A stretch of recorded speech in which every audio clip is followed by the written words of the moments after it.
பெரியாக்கி கூட்டுக்காடுன்னு பக்கத்தில் நகையெல்லாம் அமைச்சராக இருந்தார் அவர் பாண்டி மன்னன். அப்போ வந்து வந்து பார்த்தோன்னா இதாகிட்டு அவர் உட்காந்துட்டார். அவர் எதுவுமே ஞாபகம் இல்லாமல் இருந்து அப்புறம் உடனே மந்திரி உடனே கூப்பிட்டு என்னாச்சு குதிரை வாங்கிக்கொள்ளையும் கேட்டு நீ ஆண்டு கொள்ளுக்காட்டு வந்துட்டேன் ஒரு நதியெல்லாம் அப்படியே குதிரையாக்கி தன்னை ரொம்ப அழகாக மந்திரி ஒரு பண்டிகை இவ்வளோ கிட்டையார இதாகி அப்படின்னு விட்டார்.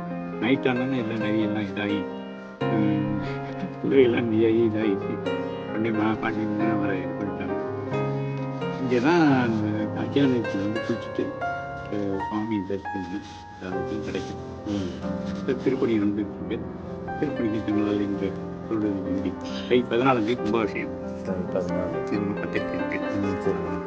18 இங்கே வந்துட்டு தான் அங்கே போய் கோயில் கட்டினது. ஆவுடையார் கோயில் கட்டினது இங்கே வந்ததுக்கு அப்புறமா இல்லை அங்கே கண்டினியூ வந்து அங்கேருந்து இங்கே வந்துருக்காரு. கோயிலை கட்டிட்டு வரவும் என்ன பண்ணுறதுன்னு தெரியாமல் வந்து இங்கே உட்காந்து காசு கேட்கறதுல பறக்கல் போட்டேன். அந்த மத்தியபுரி ஈஸ்வரன் புது ஆவுடையார் அங்கேயும் சுவாமி இல்லை, ஒரு ஆலமரம் தான். அப்படியா? எவ்வளோ தூரம்?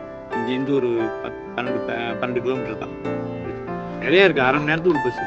ராம்நாடு, தூத்துக்குடி எல்லா பஸ்ஸும் இதெல்லாம் போகும். இது ஈஸியாக ரோடு. ஈஸியாக. ஆமாம். எல்லா இதுவுமே இங்கே வரும். சுவாமி தரிசனம் இந்த பிள்ளையாருன்னா சூழப்பிராயம் விட்டார். அதெல்லாம் நிறைய சூழம் இந்த பிள்ளையார் எல்லாம் தோளுக்கு முன்னாடி. அப்படியா? சூளம் ஒவ்வொரு சூழ விநாயகர். அப்படியா? வேற எங்கேயும் கிடையாதுல்ல சூழ விநாயகர்?